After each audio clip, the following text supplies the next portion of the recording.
Welcome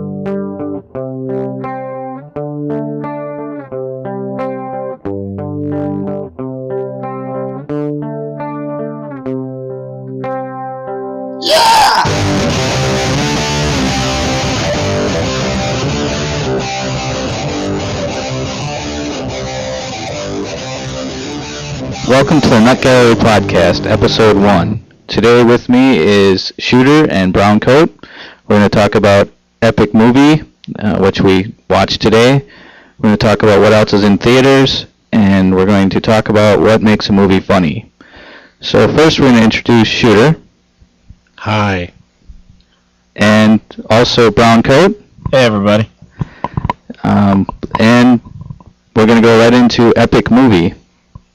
What did you think of Epic Movie, Shooter? That's a good description. It's pretty just blah. This movie was really bad. There was some funny parts, but I've never watched the scary movie stuff either, and people think those are so funny, and now I really want to watch them and see how bad they are, because I really wish we wouldn't have wasted our matinee money on this movie. Well, come on, it couldn't have been that bad. I mean, obviously I didn't get to see it because, the wife dragged me off on other things last night, like, spending quality time together and some BS like that, but there had to be something redeeming about this movie to get all the hype it's been getting. Well, it had, what was his name again? He played Kumar in White Castle? That would have been Kal Penn. Kal Penn. Well, that was interesting. Well, and Stifler's mom. Oh yes, that's the best part of the movie is when Kal Penn playing I don't even know who he played in the movie. Played Edward. Edward. He played Edward, and they came upon and he met the white bitch of Narnia for the first time, and said, "Whoa, Stifler's mom." that was pretty funny. Overall, though, the movie wasn't very funny. There's a couple real dumb scenes that last forever, and the movie is less than 90 minutes long, so a few 5-minute segments of just completely horrible filming takes up a lot of a 86-minute film. Yes, I'm really glad it was only 86 minutes too. That was a redeeming factor. Well, I mean, it was what, spoofing all the big movies we've got going on right now. I mean, was there a particular movie or something that actually was funny? I mean, I know they did Pirates of the Caribbean, obviously Superman, Willy Wonka. I mean, was just some of the sets not funny because the movie itself wasn't quality, or what's going on here? Well, the Pirates section, the guy's name was Jack Swallows. Oh dear. Yeah, that kind of tells you where we're at with this movie. From there, the Willy Wonka was just horrible. I didn't like that at all. It was kind of scary. The whole basic start of the movie was themed on the fact that these 4 orphans got the golden tickets out of some candy bars. Ah. Yeah, and that's how the Willy Wonka theme happened upon them, and then they went into the wardrobe theme, and it just got pretty much ridiculous throughout the whole movie. It was a very, spoofing movies, some of them are really funny. It's just like, Weird Al Yankovic spoofs a lot of songs, and his songs are really good and they're funny. Right. Well, this was not a quality spoof. Well, have you seen any of the was it Scary Movies or the Date movie or anything like that? No, I didn't, not yet. And I'm not sure I want to watch them after I've seen this one. Austin Powers is a spoof on spy films. Well, and those are entertaining. And Bond films more specifically. Right. Yeah. Though the ripping on Snakes on a Plane, I think, was very just. I mean, there won't be enough of that because... That's true. I think that was... them ripping on Snakes on the Plane was probably better than that movie. Didn't Snakes on a Plane rip on itself, pretty much? I mean, it released itself. I'm like, okay, well, we suck, we know. Yeah, well, and then we saw a poster that Samuel L. Jackson's doing another movie that has snakes in the title. Yes. No. Unfortunately, we're not getting it. What is it? I can't remember the title It's like right now. Black Snake Moan or something like that. Yeah, I don't know. We'll have to look it up. Porn? That might actually make it interesting, but no. So what else was in theaters was stuff we should have watched. We should list on. Alpha Dogs was on this week for the first time. In our theater. They get kind of slow when there's a movie that's somewhat controversial. It just doesn't come to our theater very quickly. It has Justin Timberlake and Bruce Willis in it, and they've Mommy Goody Two Shoes thought that the role that Justin Timberlake played was too controversial and not good for kids to see, so it got kind of some controversy. Because he's some sort of like pop icon. Is that what the big deal was? Yeah, like because Britney Spears So is such a wasn't great there role something model. with him in the Super Bowl a few years back? I can't remember that exactly, but I don't think that was quite very wholesome either. Some sort of malfunction. It was a wardrobe Some kind of- malfunction yeah, or something like that. yeah. Yeah, maybe it was Nothing entirely an major. accident, but Also playing was Arthur and the Invisibles. Must be a kid show. Yeah, maybe. yeah, actually. Browncoat has a little insight on that one. Well, me being the only parent here, obviously, Arthur and the Invisibles. obviously, what are you getting at? Well, I'm just saying you're too handsome to be loaded down. I'm sorry, I can't even get that out with a straight face. Obviously, I'm the only person here with no life that can't get out to movies that he wants to go see because he's already tied down. Well, I suppose that makes sense. Arthur and the Invisibles stars Freddie Highmore and Mia Farrow, and is about some kids. Well, I mean, come on. It's Let's say we're not going to be watching that one. Let's see here. What else we got now? Moving on, we have Blood and Chocolate, starring Agnes Bruckner and Hugh Dancy. Runs 98 minutes. It has 10 years ago in the remote mountains of Colorado, a young girl watched helplessly as her family was murdered by a pack of angry men for the secret they carried in their blood. She survived by running into the woods and changing into something the hunters could never find, a wolf. And that's kind of the start of that. Well, we have radio collars on wolves now in Wisconsin, anyways. You can find them pretty easily. I'm not sure what the deal is that movie. Okay, so that sounds kind of interesting. I saw some of the previews for this. I wasn't quite sure if it was just a werewolf movie or if it was werewolf and vampire again. Kind of like Underworld, or is this? Well, I believe it was made by the producers that produced Underworld. Okay. So I think that might be why it probably hints towards werewolves and stuff. It might be pretty good. What is it rated, anyways? And it's not the. I believe it's rated R. Yeah. Well, then it's worth watching. So. Next is Catch and Release with Jennifer Garner and Tim Oliphant. And His name is Oliphant. unless you can see a better way to pronounce that. Oliphants. Oh yeah. So- I guess. Well, I'll just call him Mummick. I'm not sure that one's going to be all that well. Jennifer Garner's best role was in Alias. I haven't really seen any movies that really... Actually, 13 going on 30. Even though it was a chick flick, I did like it. It was incredibly sappy at times, but she's really hot in a funny sort of way, and that did it for me. Next, which I'm not going to say much about because I suggest nobody go see it, is Dreamgirls. This has got to be one of those films that is supposedly a musical, stars Beyonce and Jamie Foxx, and I just can't imagine that I would enjoy that very much. If you can pardon me for a moment here, Mr. Jason. Oh, sorry, I had to get that out of the way. Sorry. Right, yeah. I'm not ever using that mic. Also, Freedom Writers with Hilary Swank and Imelda Staunton. I've never heard of that. It's a dedicated California teacher finds a way to unify her disadvantaged, racially divided students and to improve their grasp of academics, partly by having them keep journals about their violent around here and troubled lives. Another marker, do you? You are the most disturbing individual I have ever met. Well, I gotta put my name on my mic so I don't ever use yours by accident. So Why does that sound like? What was that movie back in the day with? Oh damn it! Oh my god, I can't think of it, and my brain just went dead. Sounds like a remake of like the white teacher coming into the black neighborhood, and you trying to make all these kids believe in themselves, and yeah, I'm just gonna leave that alone. Next is Night at the Museum, which I've heard some pretty good things about.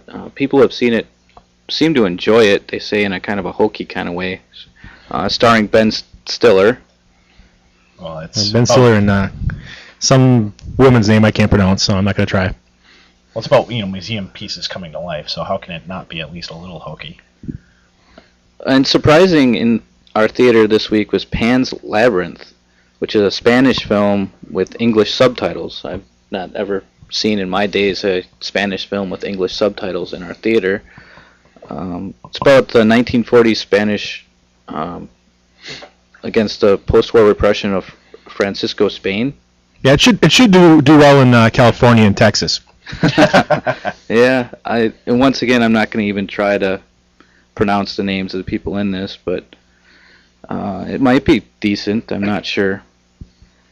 Next is Smoking Aces, Now this is the one we should have went and saw today. starring Ben Affleck. We weren't really in the mood for kind of a gangster type movie though, so we kind of. Yeah, we felt like laughing today, and of course there might have been more laughs in Smoking Aces than there was in Epic Movie. So, Dude, it's got Ryan Reynolds. Tell me he wasn't just in Blade Trinity. Did he not just make the movie? well, that was one of the only reasons Blade Trinity was good. What? It compared to like the first Blade movie. It was very. I mean, there's a lot of the same thing going on. Well, true. And Whistler's cool as always, but he really made the movie. That's in true. my opinion. The silent but deadly joke.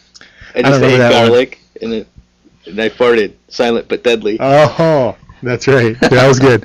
Well, and I appreciated him in Van Wilder, of course. It was a very hilarious movie in my opinion.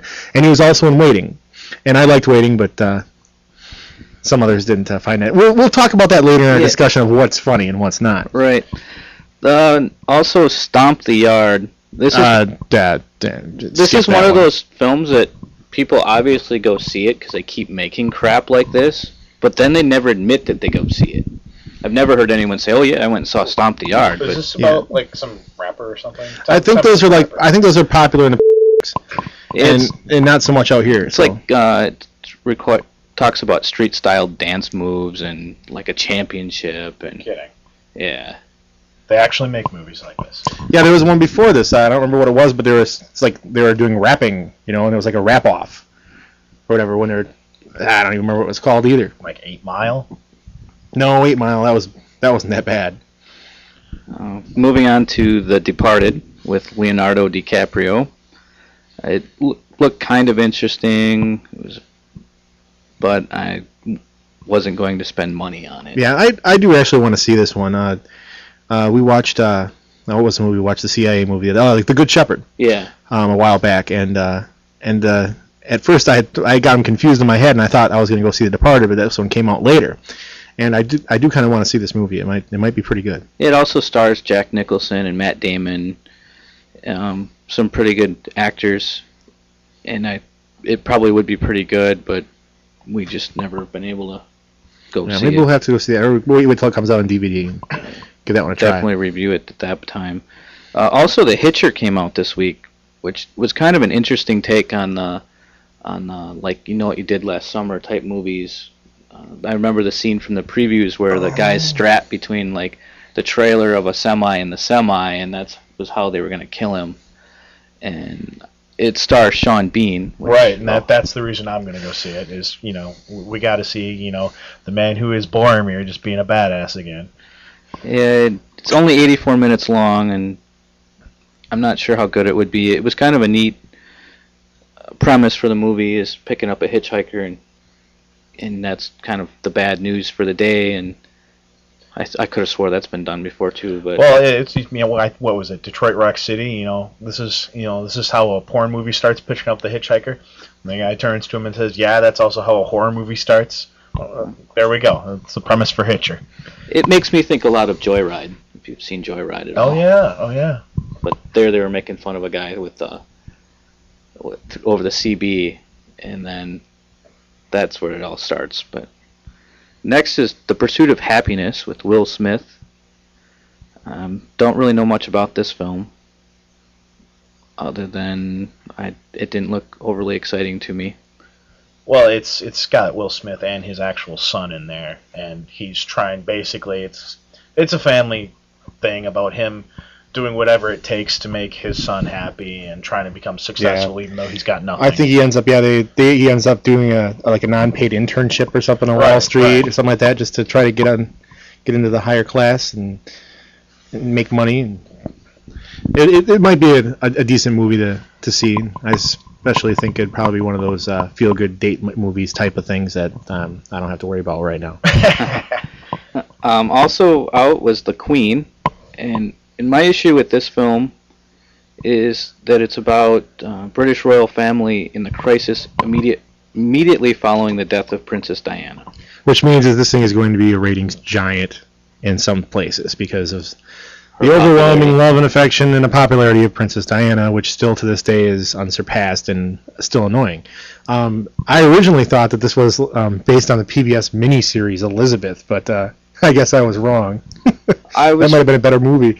I would really like to see a good movie on, kind of the inner workings of the royal family and stuff. I mean, us Americans maybe can't appreciate how that works and everything, and I think there's a lot of good historical footage that could definitely make some good film, other than it involving Princess Diana. Well, I'd like to see it set many years ago and stuff where, they're still lopping each other's heads off and stuff like that. I think that'd be a lot more. Makes for good film. Yeah, you have a little bit of. Although, hasn't the current queen, hasn't she been alive for like centuries now? Seriously. I mean, how old is she? I don't know, I get them all mixed up. Isn't she an Elizabeth too? Yeah. Queen Mother? Yeah. Anyway. Last on the list is We Are Marshall, with Matthew McConaughey on the devastating events of a football team that got killed in the 70s, and their rebuilding of the program. I've also heard good things about that film, but I don't know, Matthew McConaughey in that role, I'm not sure how well that's going to work. Well, it'll certainly, stretch him a little bit instead of being his goofball self. So that kind of concludes what's in theaters this week, and I guess we're going to talk about what makes a movie funny, because we tend to disagree on that quite a bit. Yes, we do. And, there's a couple fans here for Kevin Smith, and I think Kevin Smith's best work was Clerks 2. And the other stuff was just him trying to get to that level. All right. First of all, now, what Kevin Smith movies have you actually seen? I've seen Dogma. Good movie. Very good movie. So-so. I've seen the regular Clerks. Yep, and I know you didn't like that one. Didn't like that one. What else is there? Mallrats. No, I've not seen that. And to be fair, I have not seen Mallrats either. Chasing Amy. I saw Chasing Amy years ago. I've been told that Chasing Amy is Clerks 2. No, Chasing Amy is actually one of the better movies. It's more dramatic. It's more of a drama. It's based on a woman that this guy knows, and they're all based in New Jersey or whatever, in his home state and town, and she basically is decided to be a lesbian, but then falls in love with this guy.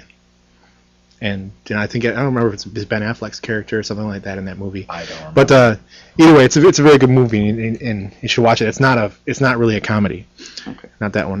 The other ones he did are Jersey Girl, which was his little attempt into the mainstream. Okay. And which he made, of course, after the birth of his own child. Yeah. And Jane and Silent Bob Strike Back, which I've seen that. You have seen that one. And that was okay, I guess. I think that was Will Ferrell's good part. I think that's about the best part I've ever seen Will Ferrell play, actually. And I'm not a real big Will Ferrell fan either. Well, it's Will Ferrell being a dumbass, and we all understand that he actually is one, and that we accept that. So anyways, getting on to what makes a movie funny. Well, now, what I don't understand is you've told me before that you like Dumb and Dumber, yet for some reason you just didn't like Clerks 2. And I did like Clerks 2. Or no, Clerks 1, I'm sorry. And I can't remember, there's some other movie that I was talking about the other day that I compared that to that you didn't like. Like Super Troopers isn't really on the top of my list of being really funny, other than the bear scene. I mean, that was pretty hilarious, but sick also. And my comments towards Clerks was it's vulgar for the sake of being vulgar, not vulgar to try to make the movie better. Well, I think partially at the time, I think Kevin Smith's idea was that movies shied away from vulgarity, and he just tried to say, hey, people swear.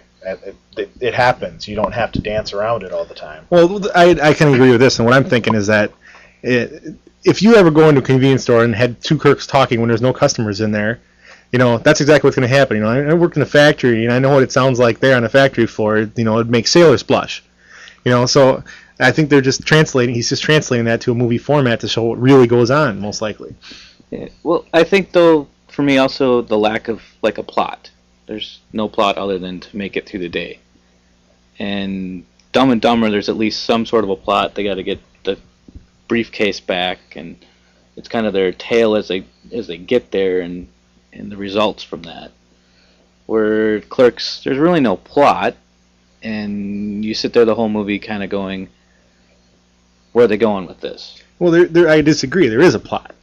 I mean, the plot is, it's just like, you ever think to yourself, if I had a camera with me and you had a particular day that something was going wrong or something was funny or something like that, if I had a camera with me and they taped my life for one day, it'd be really interesting. People would actually watch that. I think that's what's going on here, is they're taping these guys' life for one day, basically, shooting it in kind of a documentary style, in the black and white. But that was just a budget thing, I think, and showing how funny it can really be, and getting into their conversations and stuff like that. And then once again, I'm not sure if it was actually really intended to be wholly a comedy, where there's comedy relief, definitely, but. Well, it's his first movie too, and he shoestring budget. Yeah, he made it on nothing. I mean, basically, and it wasn't a budget issue because he figured out he could make it for less and being black and white. I mean, you got a video store clerk that comes in next door, and then they debate whether or not Luke killed all kinds of innocent workers on the unfinished Death Star. Right. That was funny. I'll give you that. And there's plenty of other stuff that I think is entertaining in that movie. Well, moving on then, a similar movie would be Waiting, which I also didn't really care for. I'm big on the. Both those movies have one thing in common, and that's comedy through wordplay. They use conversations to develop the comedy instead of just funny pictures and stuff that would happen in the movie, funny scenes. They use words to describe the comedy. I'm must have been deaf when I watched Waiting then, because I didn't see Waiting because I want to actually go out and eat and not look at the waiter and make sure that he's not doing crap to my food. I believe that you've worked in a eating establishment before. I have. In fact, I think you were there. Yes, I might have been, and I do believe that we were fairly good with the stuff. There was a fly in the microwave at one time, and there's a few other things. I didn't know that one. But we know what happens. And that's why we're nice to people when we go to a restaurant. That's true. If we give anything to you people out there listening right now, is always be nice to the people that are getting you their food. And over tip. If possible. If you go back to the place and you frequent it, always over tip because you get good service. Unless, of course, they're foreigners, which only work there like 6 months and then go home. And if they're hot, over tip. No matter where you are or if you're never going to come back again. Okay, well, from the single of us. Back to what makes a movie funny. So you're saying wordplay makes the movie funny? Well, in those cases, there's a different type of humor there, in my opinion. They talk about something it seems like an intelligent conversation. Though I must admit that a lot of Kevin Smith movies seem overwritten. I mean, you can tell that it was something that was planned out for them to say exactly this way. True. And it wasn't quite natural for the actors to develop the dialogue. But they get into some very witty. For schmucks, they seem too intelligent. Yes. Well, okay, then let's go to like Super Troopers. I don't really say there's wordplay there. I mean the whole like meow. Oh come on, that's the best scene in the whole movie. What are you doing there, Mr. James? Meow. Meow. I didn't say meow meow. You just said meow to me. Okay. I mean it's funny, but people like laugh and roll around like it's the funniest thing ever made, and I don't. I think maybe so. you're set a little too serious in your own way, and you're not able to you accept have a dry the simple joy of just messing with people. True.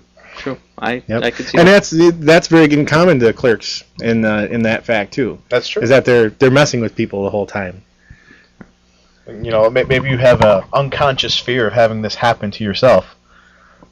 Yep. Yeah. Now, what about the part in Clerks 1? You have to like this part, where Jay sticks the sign on the door. Do you remember that part? I don't. Jay and Silent Bob are sticking outside. Right. And then he goes and sticks a sign on the door, but you don't see what it says.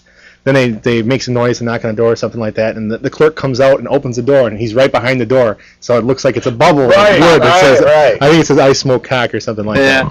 Yep. You gotta appreciate stuff like that. Jay and Silent Bob are funny. All right, here, quick one here: Clerks 2 versus Epic Movie, or Clerks 1 versus Epic Movie. would be one heck of a slugfest to see which one sucked more. Oh, okay. But now, Super Troopers, I also thought was a fairly entertaining movie. Maybe it wasn't the... I'll give Clerks the edge because they probably didn't have the same budget that Epic Movie had.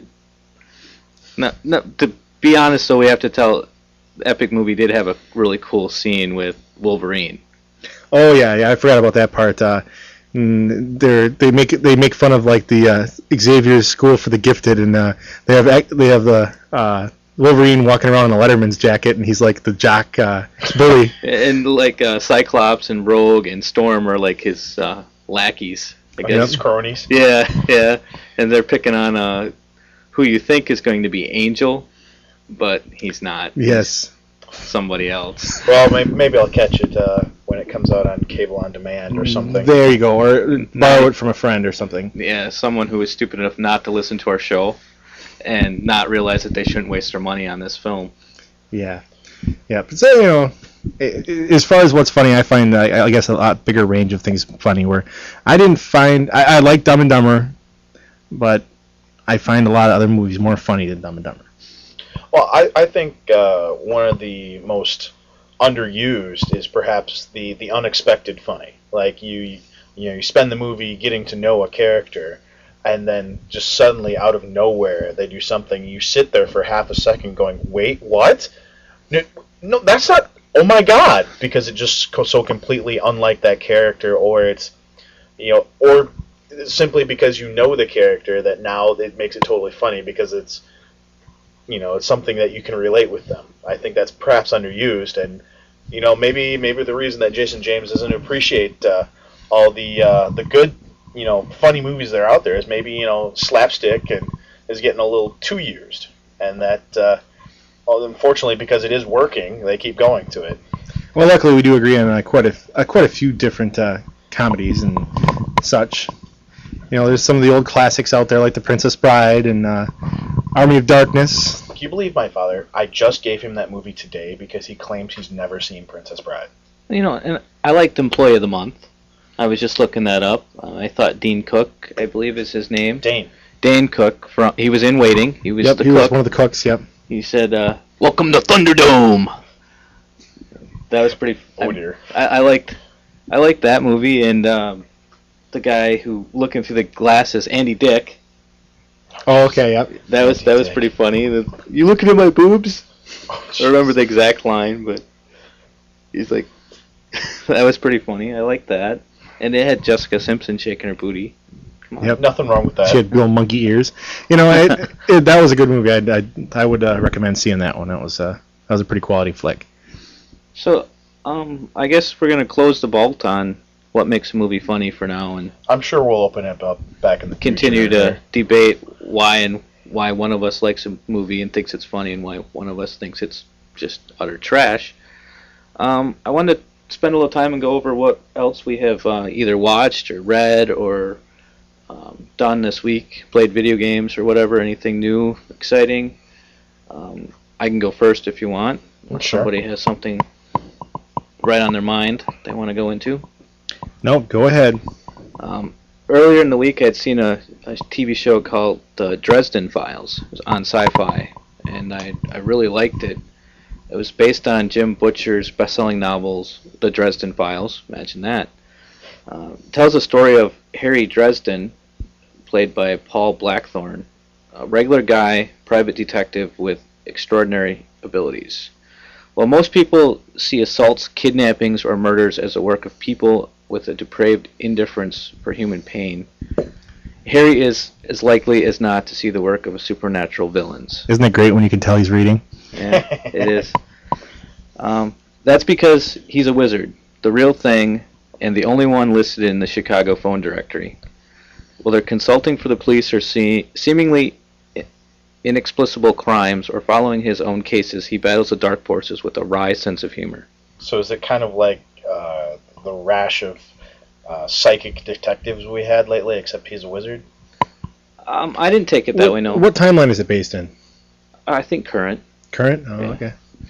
Yeah, like the first episode, which is a free download right now, shows him fighting